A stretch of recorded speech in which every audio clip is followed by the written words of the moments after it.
Zelensky tak pantas dibela. Rusia katakan presiden pelawak ini berdarah Rusia dan pimpin rezim Nazi di Ukraina pantas untuk dikalahkan dan dilengserkan.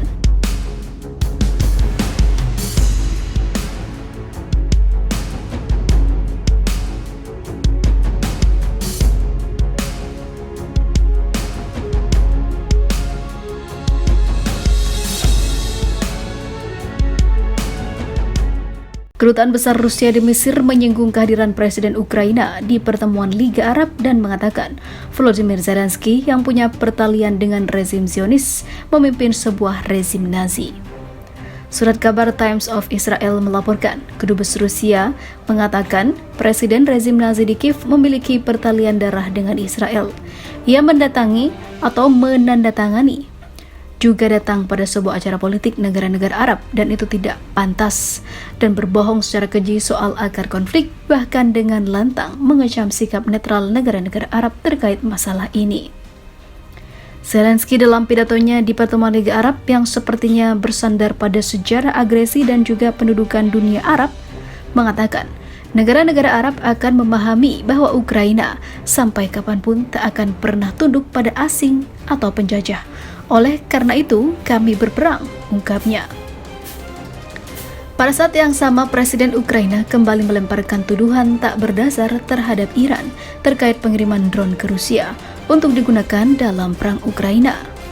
Sebelumnya, Menteri Luar Negeri Rusia Sergei Lavrov mengatakan bahwa Hitler juga punya darah Yahudi dan sebagai anti-Yahudi paling buruk adalah Yahudi itu sendiri. Maka dari itu, kita harus melawan Zelensky yang menjadi boneka Barat dan menghancurkan negaranya sendiri. Kondisi Ukraina makin mencekam, istri Zelensky kabur dan minggat ke Israel. Kabar mengejutkan datang dari keluarga Presiden Ukraina Volodymyr Zelensky.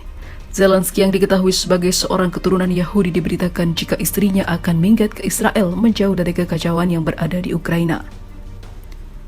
Bukannya mendukung perjuangan militer negaranya, istri si pelawak malah akan memboyong seluruh keluarganya untuk meminta bantuan keamanan pada Zionis. Hal ini sangat disayangkan oleh ribuan warga Ukraina yang merasa kecewa. Sementara itu, diberitakan sebelumnya, Duta Besar Ukraina untuk rezim Zionis mengabarkan Kiev saat ini tengah melakukan negosiasi untuk mempersiapkan kedatangan istri Presiden Ukraina ke wilayah pendudukan. Dikutip dari surat kabar Yediot Ahronot, Olena Zelenska, istri Presiden Ukraina Volodymyr Zelensky, akan berangkat ke Israel dan Dubes Ukraina di Israel tengah mempersiapkan keberangkatannya. Menurut Dubes Ukraina Yevgen Kornichuk, perundingan dua pihak untuk mengkoordinasikan keberangkatan istri Presiden Ukraina ke Tel Aviv sedang dilakukan, dan kedatangan ini kemungkinan akan dilakukan beberapa minggu ke depan. Dubes Ukraina berharap konsentrasi dari istri Presiden Ukraina ke wilayah pendudukan hanya terkait masalah kemanusiaan.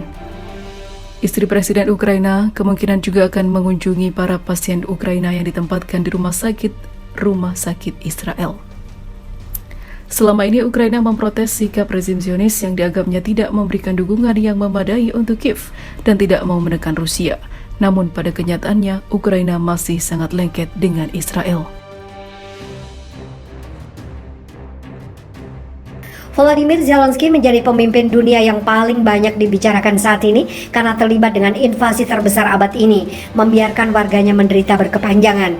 Semakin dibenci, banyak petinggi dan sipil di Ukraina terungkap jika presiden berdarah Yahudi ini ternyata memiliki dua kenegaraan ganda, yang diduga satunya adalah Amerika, di mana makin jelas jika Zelensky adalah memang boneka Barat yang sengaja dibuat untuk menghancurkan negara Ukraina, membuat hutang negara tersebut makin menumpuk ke Amerika, membawa keuntungan besar bagi Amerika Serikat, membuat Rusia diberi sanksi oleh banyak dunia.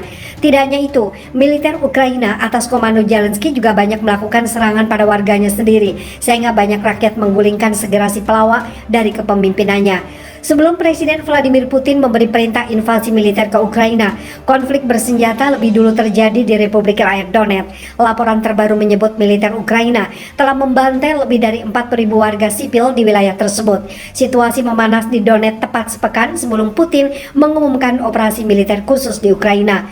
Pusat Koordinasi Pengendalian Bersama Rusia, konflik di Donetsk meningkat sejak 17 Februari 2022. Badan tersebut membeberkan data korban jiwa dan luka-luka akibat kejahatan perang tentara Ukraina. Dalam laporannya, Pusat Koordinasi Pengendalian Bersama menyatakan jika sekitar 4.500 warga sipil tewas di wilayah Donetsk. Jumlah tersebut juga termasuk anak-anak, lansia, dan wanita.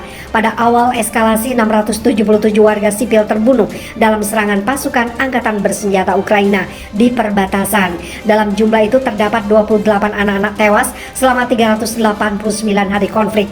Total korban tewas di kalangan warga sipil sebanyak 3.780, termasuk 106 anak-anak. Seluruh korban berasal dari wilayah yang sudah dibebaskan pasukan militer Rusia dan milisi rakyat Donetsk dan Luhansk. Sebanyak 677 warga sipil, termasuk 28 anak-anak tewas di wilayah perbatasan yang ditetapkan sebelum dimulainya operasi militer khusus dalam 389 hari eskalasi. Bunyi pernyataan Pusat Koordinasi Pengendalian Bersama, sebanyak 3.780 warga sipil, termasuk 106 anak-anak, tewas di daerah yang dibebaskan selama operasi militer khusus. Sebanyak 4.457 orang tewas, termasuk 134 anak-anak. Lanjut pernyataan tersebut yang dipublikasikan di kanal pesan elektronik Telegram. Serangan pasukan Ukraina juga dilaporkan telah menghancurkan lebih dari 10.000 rumah, hampir 2.500 infrastruktur sipil. Pusat Koordinasi Pengendalian Bersama juga mencatat militer Ukraina melancarkan serangan 16.164 serangan, 15.832 diantaranya menggunakan artileri berat. Total pasukan Ukraina menembakkan 103.035 amunisi, termasuk 39 roket OTR-21, Totskayu 247 roket HIMARS buatan Amerika Serikat, 20 roket BM-20 SMET, dan 258 roket BM-27 Ragan. Sebanyak 16.164 serangan penembakan tercatat, 15.832 diantaranya melibatkan senjata berat. Musuh menembakkan 103.035 amunisi, termasuk 39 roket Totskayu, 247 roket HIMARS, 20 roket SMET, dan 258 roket Uragan, kata pernyataan tersebut.